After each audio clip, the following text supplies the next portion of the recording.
candidates. And once the primary was over, people looked up and went, oh, Republicans may have a chance. I went to Kevin and to the delegation and said, listen, let's do a get out the vote effort, a real ground game in each of these 12 districts. And if the state delegation raises half the money, I'll raise the other half. So I put $1.8 million into a real ground game in California. Why? Because we've got 53 orphan seats around the country. And 18 of them are in California, Illinois, New York, where we're probably not going to do well at the top of the ticket. And if we don't build a ground game, our candidates are in real jeopardy. We won 65 seats from the Democrats in the last election, but Nancy Pelosi only has to win 25 seats of those, 25 of those back for her to get her old job back. Now, let me promise you something. The only way she's going to get this job back is to pry that gavel out of my cold stone hands.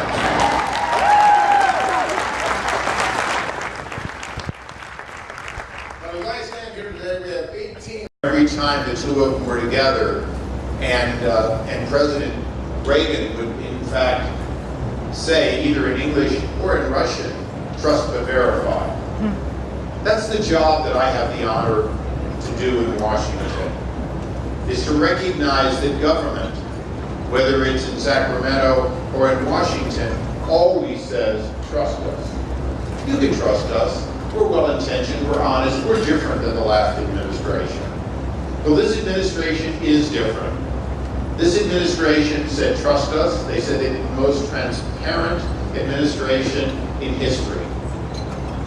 They started off by not honoring the Freedom of Information Act, not allowing FOIA discovery, something that the media depends on critically, not allowing it to be used without direct political influence. Secretary Napolitano, personally, her staff, decided that they would review every Freedom of Information request, look at them, and decide whether or not to give them to the press. And if they were going to give them to the press, whether or not to leak them or spin them in the days before it was actually delivered. That wasn't the intent of that act. And certainly when our founding fathers created 3 separate but equal branches, they empowered one of them with an army, a navy, Marines, eventually Air Force. They gave them the power to put together vast amounts of people. Time zones ahead of the East Coast. We're so far west that we're in the far east. But where America's day begins. From the island with the highest number of veterans and the highest enlistment rate per capita among all states and territories in this nation. From America's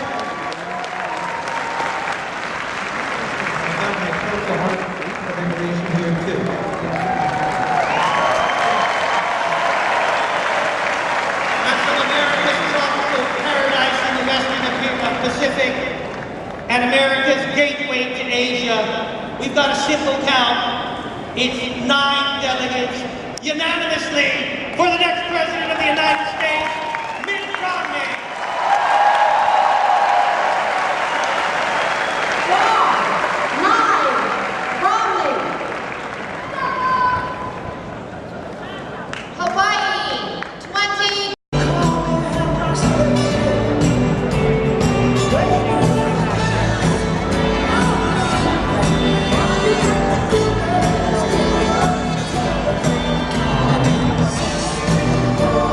Say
our brothers and our sisters who are going through difficult times, whose days are never easy, nights are always long, and whose work never seems done.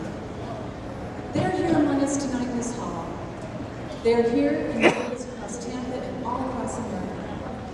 The parents who lie awake at night side by side, wondering how they'll be able to pay the mortgage or pay the rent. A single dad who's working extra hours tonight so that his kids can buy some new clothes to go back to school, take a school trip or play a sport. So his kids can feel, you know, just like other kids.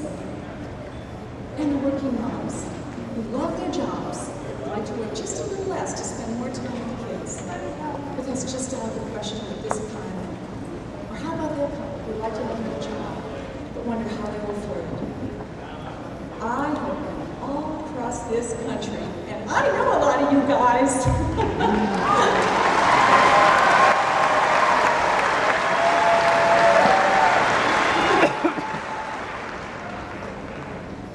and I have seen and heard stories of how hard it is to get ahead now. You know what?